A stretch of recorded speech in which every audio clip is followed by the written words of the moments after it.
In all the hubbub about cutting the size of a certain city council in this province, the fact that the provincial government also cancelled regional chair elections that were scheduled for Niagara, Muskoka, Peel and York regions, well, that's received much less attention. What does that move say about the future of regional governments in Ontario? Here to help us out with that, Alan Caslin. He is Niagara Regional Chair, running for re-election as a St. Catharines Regional Councillor. And Chris Ballard is here, the former Liberal Cabinet Minister and MPP for Newmarket Aurora, now running for the Mayor of Aurora. Gentlemen, good to have you both here at TVO. Hope it wasn't impossible for you to get here today. Absolutely not. Traffic was great. Really? Absolutely. You don't mean that. I know you don't mean that. Well, all right. Chris, while you've got the floor, let's do some background here first, because in the previous legislature, under Kathleen Wynne, when she was Premier, you got this whole elected regional chairs conversation going. Right. How did that come about? Well, I started a private member's bill, actually, that called for the direct election of the regional chair of York Region. But it built on the work that two other MPPs had done in York Region, Reza Maridi and Helena Jasic. They also put a similar bill forward because we had heard from residents about the need for direct election of the regional chair. So how did it work before that? Well, both times before there was either an election or a proroguing, so they had lost it. How was the chair normally picked? Through the regional councillors pick who's going to be the chair.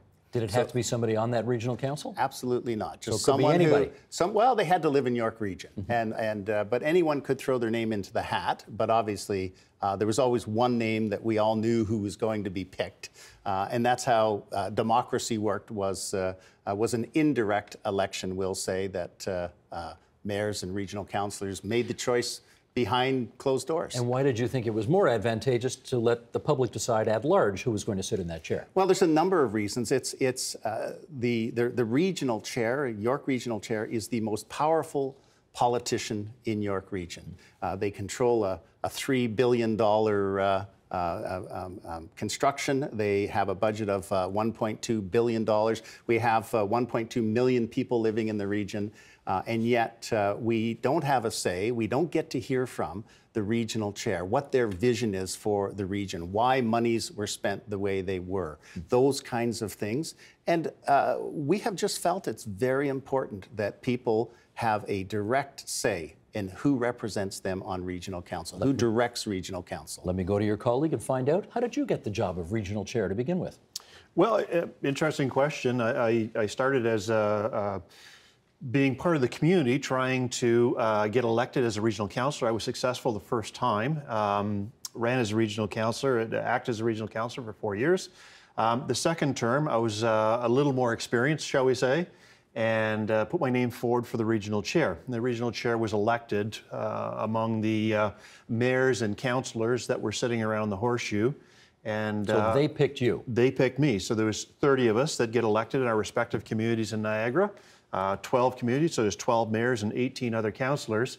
And out of those 30, we picked a chair, and I think there was 4 candidates that put their name forward, and I was lucky enough to be the one that was selected. And what did you think about the notion, as the Wynne government had put it forward, thanks to his bill here, that you would have sought election, had that gone forward, by getting the votes of all the people instead of just the council? Well, it was an interesting turn of events, quite frankly, because in Niagara, we had that debate several times, and it turned into a motion of council where we put a motion of council forward that we wanted to stay with the appointed chair.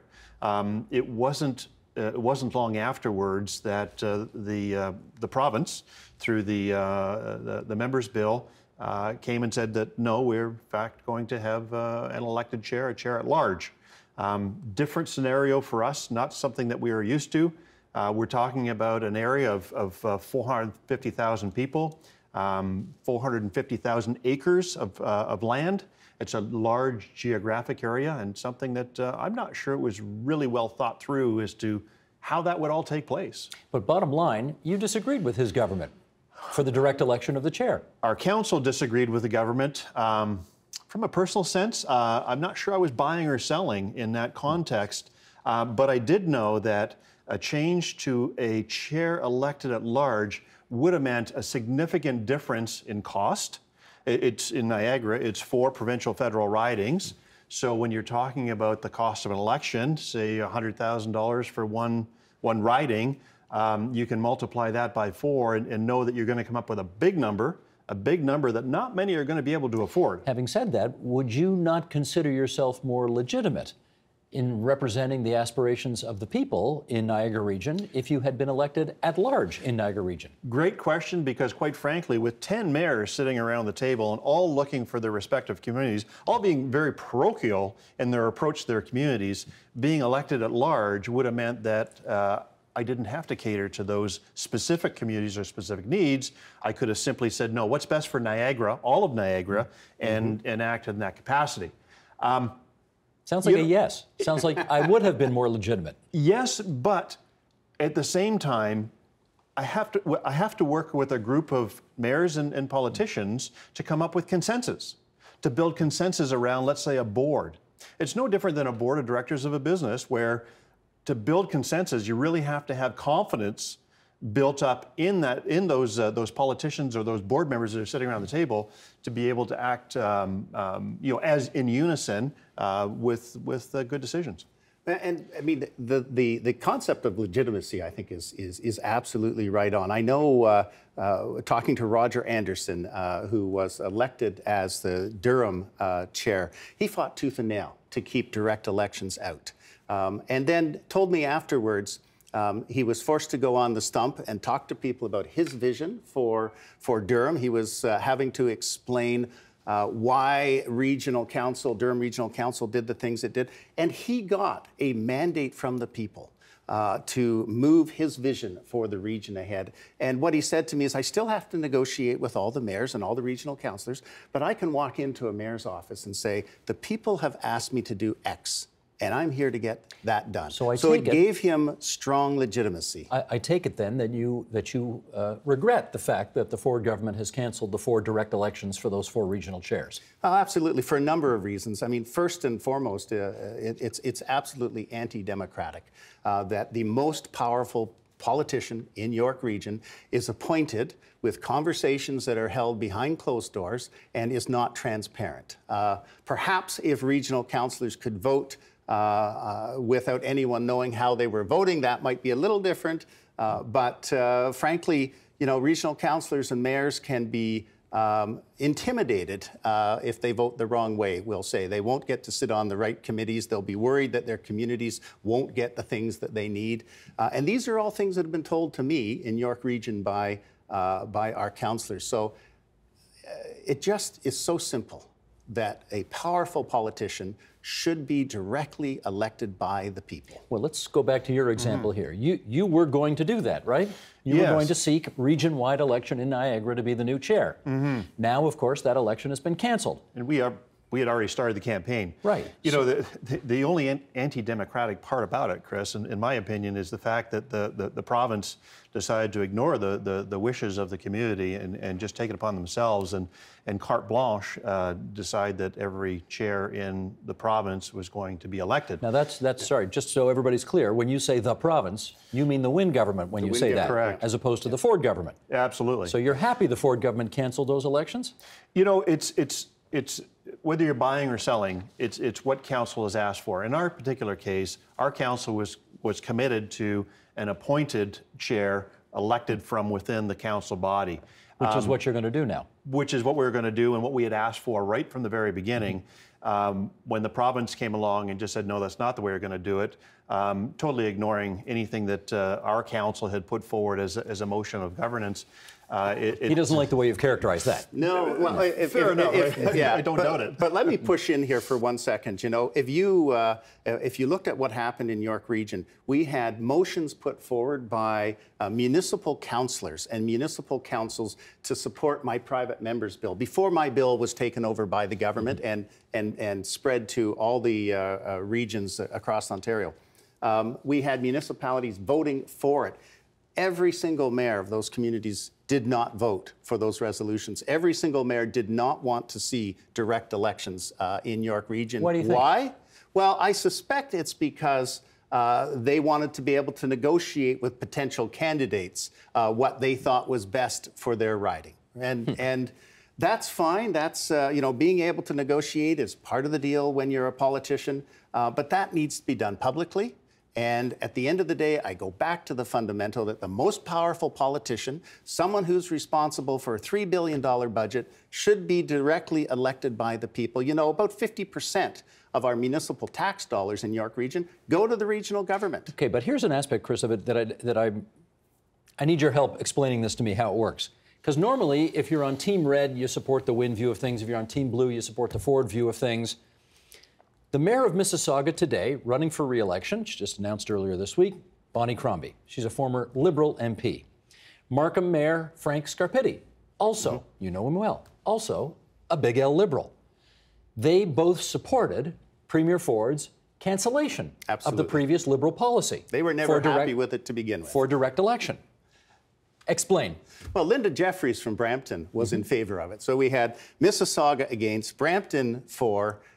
Maybe that speaks to what's going on in Peel more than what's going on with all those municipalities. But I will say, too, in all honesty, and Alan will probably, I hope Alan agrees with me, when you get to the grassroots, when you talk municipal politics, it really is a non-partisan. I mean, I work with, everyone of all political stripes. So for me, this isn't an anti-blue or a pro-red.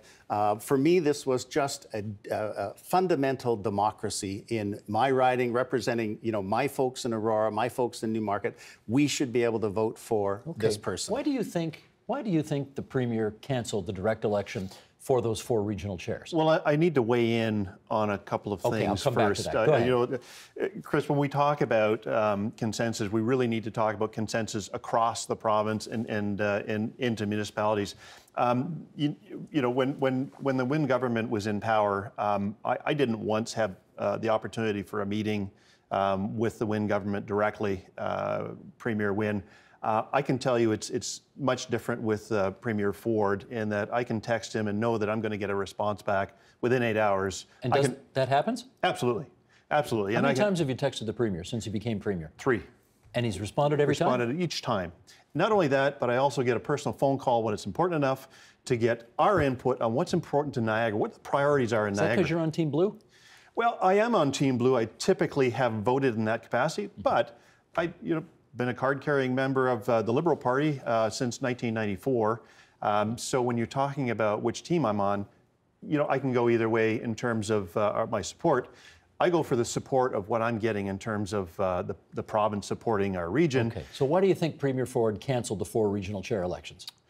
I think in part it was out of the respect for what Niagara wanted. Niagara had asked for an appointed chair. And going back to that, I think was consistent with what we had asked for. It's no different than the other initiatives that Niagara has asked for from the province, and simply got nowhere over the past 4 years. Whether we're talking about land use policies, CHIPPY funding for affordable housing for the homeless, Niagara. I increased that substantially in your neck of the woods. You were the minister. When I was the Minister of Housing and Poverty Reduction, right? Right across the GTA, we increased it by 53% on average. Right in your neck of the woods as well. I can't remember the specifics, but I remember working closely with your regional experts. Well, I do know the specifics because I was there. And quite frankly, Hamilton gets a significantly higher percentage of funding than we do because as the statement came from the ministry that all the homeless people don't live in Niagara. They all travel to Hamilton. Well, it's quite the opposite. They can't afford to be homeless in Hamilton. They travel to Niagara, and we struggle with that, and we depend on our charities to make up the shortfall. We don't want to relitigate your time as housing minister here, Chris Ballard. But so let me ask you the same question I just asked Alan, which is, why do you think the Ford government canceled those 4 regional chair elections? I think it would be very simple to say, oversimplify to say that it was out of petulance because Mr. Ford doesn't like Mr. Brown, did not want to have Mr. Brown as the regional chair of Peel, did not want Patrick Brown, didn't want us to have Stephen Del Duca, former Minister of Transportation, running York Region because they would be a very strong, when you add up the number of people they represent, be very strong opposition. I think there are some other forces at play. Sorry, I just want to be clear on what you said. You said that's not the only reason, but you think that might be part of it? That was maybe part of it, but I think there's a bigger reason ahead that we'll see play out over the next 2 years. And I think we only have to go back to the Harris playbook, which is that we'll probably see the end of regional government and the amalgamation of the municipalities within those regions. You think that's what's ultimately I think that's what's ultimately at play. And if we had strong, very strong regional chairs across the GTA, that may be a little bit more difficult. But so just in your case, eventually, no more Thornhill, no more Markham, no more Vaughan, no more Aurora? Well, it's all going to be York? No, I think what we'll see happen is the regional government will be dissolved, and we'll see a number of those municipalities, Vaughan, Markham, King Township, Aurora, Newmarket, et cetera, will be merged into maybe 3 or 4 entities. That's what I'm hearing is in the playbook at Queen's Park. It's going to take about 2 years to see if I'm right or wrong. And I hope I'm wrong, because I think regional government has an important role to play. And that's the other reason that I'm so concerned that the regional chair direct elections have been canceled. Is that part of the playbook in Niagara region, do you think? Listen, in Niagara, we have 125 politicians for 450,000 people. We are significantly overgoverned. How many municipalities do you have there? 12 municipalities. 12 municipalities? Yes. In Niagara region for 450,000 people? 450,000 people, 125 political leaders that I think what we need to look at is what Premier Ford has done in Toronto.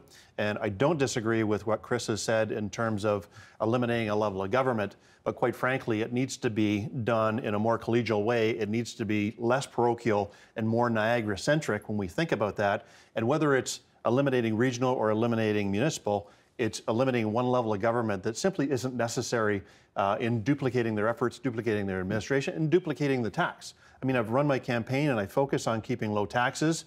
I focus on keeping a business approach, trying to bring jobs to Niagara. And to do that, we don't need 125 politicians, period. No, but we do need regional government to manage regional-wide services. I mean, economies of scale would suggest or would demonstrate that we don't need each municipality going back to having its own police force, its own fire force, those kinds of things. So amalgamation is coming. Where what it looks like, I'm not sure, but I suspect, I would bet my bottom dollar that we will see the end of York Region, the end of Durham, the end of Peel, and the amalgamation of a number of those municipalities. And this may be part of the reason that we see mayors in Peel agreeing to disagree on the chair and the role of the chair. Because if we don't have a very strong voice at the table, we won't be able to oppose what the province is pushing down the pike. And we won't get the best deal for the residents of Aurora, Newmarket, and the rest of York Region in the future. How do you see your role as regional chair right now? What do you see as your mission? Well, the regional municipality in Niagara provides the majority of services, whether it be policing, whether it be ambulance service, garbage collection, water, wastewater, main roads, are all regional services. The municipalities have some roads and some water service, but typically that's just Parks and Rec is left in the municipal purview. So pulling it together, and fire, by the way, pulling it together into one level of government makes a lot more sense. Downsizing the number of politicians makes it a lot easier to get decisions made and work done, and quite frankly, less cost. If you don't mind, it shouldn't be about how easy it is to make decisions. Democracy is inherently messy. If you're consulting with the public, it is inherently messy. And I find there's this overwhelming sense from the blue team that everything needs to be quiet, we need to pour oil on the water, that we can't have any turmoil. Quite frankly, good community consultation should be tumultuous. There should be strong debate. That's what democracy is. It is a very powerful and it can be a messy thing. I don't for a minute necessarily think that fewer politicians makes for better government, makes for better decisions. I'll tell you what it does do, makes it harder for the public to talk to the decision makers who sit at this very important table, the council table. Well, Chris, quite frankly, if the public are trying to go to their politicians for services that are provided by the region of the cities, they're probably going to the wrong door anyways, and they're probably just causing more concern and more confusion among the staff that try to operate those departments. Can I follow up on that? Do you think people, let's say you live in St. Catharines, do you think people in St. Catharines are confused about whether or not to go to my St. Catharines local city councillor versus my Niagara regional councillor to have an issue dealt with? Absolutely, and you know, whether they go to the councillor or whether they go to the window at City Hall or at the region, you know, is another question. When you're talking to your city councillor, you should be talking about strategic priorities. You know, not necessarily operations. Why wouldn't you go to City Hall to talk about operations? You know, having a councillor interfere with operations doesn't make any sense in my opinion. We heard his vision for the future of York, or what he fears the vision for the future of the York region is going to be. No more region, 3 or 4 larger municipalities within what is today York region. How do you see it unfolding in Niagara? I see the same sort of thing happening. In fact, we've been uploading different services. The transit this term of council is one of the services that we've uploaded to a regional level, and quite frankly is leaving the municipalities with less and less on their plate. So quite frankly, pulling those regions together, perhaps in Niagara it needs to be 4 regions to match the provincial and federal ridings. So 4 different cities instead of 16, is that what I heard you say? Yeah, whether it's a city or whether it's just a political boundary, you know, I don't think we need to ask anybody to give up their identity, whether they came from Niagara Falls or St. Catharines. They can still call them that. I got 30 seconds left to take this on with you. It is true that Premier Doug Ford did not specifically campaign on reducing the size of Toronto City Council, but he did campaign on reducing the size of government. Do you see that coming? Absolutely, I see that coming. In your case, in York? Yeah, absolutely, I see that coming. I see him doing away with York Region. I see him amalgamating a number of our communities, and I see less representation and an inability for people to figure out who to talk to and who moves their agenda ahead. This is not about municipalities disappearing and being absorbed into the region. This is the other way around, and I think it's far, far less democratic doing what I believe is going to happen. Well, I'm glad we knew who to talk to, namely you two. So thank you for coming in and making the long journey here. Chris Ballard, the former Liberal cabinet minister and MPP, now seeking election as the mayor of Aurora. Alan Caslin, regional chair, regional municipality of Niagara, seeking re-election on St. Catharines City Council? St. Catharines Regional Council. Regional Council. Looking to bring low taxes and jobs to Niagara. The campaign continues. All right, gents, thanks very much. Thank you. The Agenda with Steve Paikin is brought to you by the Chartered Professional Accountants of Ontario, helping businesses stay on the right side of change with strategic thinking, insightful decisions, and business leadership. Are you on the right side of change? Ask an Ontario CPA.